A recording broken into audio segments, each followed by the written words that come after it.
Hi, and welcome back to the 2021 Economic Depression and Preparation channel. I'm your host, Tony. Thank you so much for joining me today. Please be sure to hit that subscribe button. Preach to me to get the latest, pure, 100% financial news in a timely and efficient manner. Now, today I want to talk about briefly is climate change, because we entered hurricane season this month in June, and its effect on this economy. And a lot of people don't believe that climate change is going to affect the economy, but it is, because we've got heat waves, we've got hurricanes coming, tornadoes, floods, fires, you name it. That becomes a personally affects your personal economy, and as well as the corporate and aggregate economy as resources become scarce in this world. So let's take a look at it today. 2020 U.S. billion-dollar weather and climate disasters in historical context. This is by climate.gov. This is official NOAA official data. We had 22 separate billion-dollar weather and climate disasters across the United States. That shatters the previous record of 16 events, which occurred in 2017 and 2011, so not too long ago. Now, we had 7 disasters linked to tropical cyclones, 13 to severe storms. That could be anything from hail to high wind damage to, we had the retro that high wind damage in upper Iowa and Minnesota that wiped out all of the corn and soybeans just last year or 2 years ago. We've had 1 drought, 1 wildfire, 22 events cost the nation that combined $95 billion in damages. That takes away a lot of money for infrastructure and other things that America proposes to do. Also, the U.S. has sustained 285 climate and weather disasters, and the overall damage it cost exceed $1 billion, okay? That is a lot, unbelievable. And here you can see a graph of all of the things back in 2020 that we've had. Tornadoes are represented here in the purple. We've had thunderstorms and hail, hurricanes. Look at all the hurricanes that we had last year just hit Louisiana alone. During that Lake Charles, Houston, Beaumont area, they had Hurricane Delta, Laura, Zeta, Hannah in southern Texas that flooded out down by Corpus Christi and McAllen, Texas, and Brownville down by the southern border down there. Then we've had droughts out here in the western and central Four Corners area, and the western wildfires. You remember that last year in California, Oregon, Washington. And one state had to pay out an exceptional amount of money for that Paradise Fire that they had in California. The gas company there they went bankrupt. They had to, they had to pay out and go bankruptcy. So this is what's going to break the economy as well, and that's why we have to be prepared. And a lot of you guys know this. A lot of you guys have already got your Jackery generators. You have your candles. You have your preparations made. But it's important that you continue to prepare, because when the blackouts and brownouts start, because the energy grid gets hacked like it was in Texas, it's coming to other parts of the country, and that's what I want to warn you about today.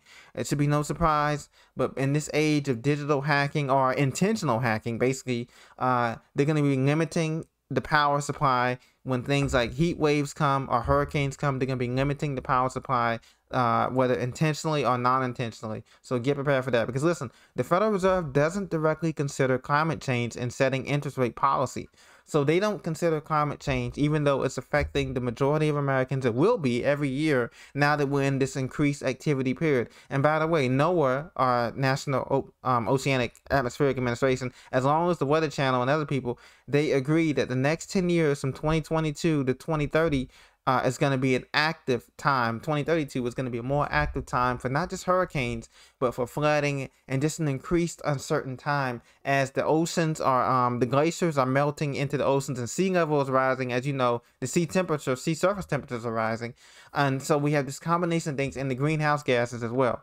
So this is going to play a major part in setting monetary policy, because if we have 1 or 2 of these events that cost billions of dollars, that money has to come from somewhere. And FEMA at any given time is dealing with over 700 natural disasters every year, and that takes money, that takes resources, and that right there could be the straw that breaks the camel's back as far as this economy. What do you think?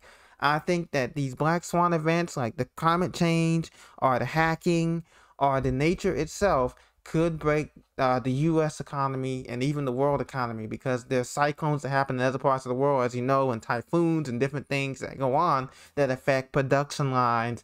And since the U.S. imports over 75 to 80% of its goods, whether through the shipping lanes or through planes or cargo, that spells disaster for Americans and for other people as well. All of these things can affect employment, inflation, and interest rates over time. That's what Chairman noted, but he did not say that they were willing to commit any money and resources toward this. And this is what the states are looking for, but they're not going to get it from the Fed here, because this is what we're looking at, disasters here that's going to affect us, and this going to be billion-dollar disasters. Most of the billion-dollar disasters, as you can see here, from 1980 to 2020, the different color coded here, have been severe storms.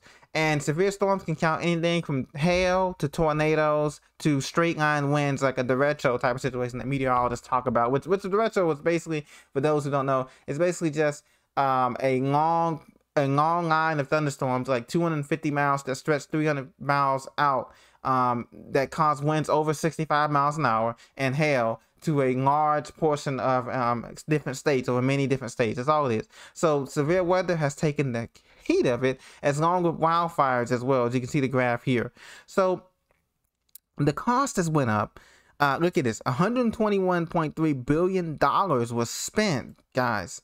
16 events per year. So we're averaging over 10 events per year, guys. Things are getting really, really concerning. So continue to prep with your candles, prep with your generators, prep with your camping stoves, prep with your wood stoves, prep with your solar powered lights, prep with your tents, your Mylar raincoats, you know, to keep the water and things off of you if need be, because all of that's going to become very, very valuable as we head into another season of hurricanes, floods, fires, and other events that could take place during this year as a Black Swan event. So stay prepared, be blessed, my friends, and I'll check back with you a little bit later on in the day. Thank you very much.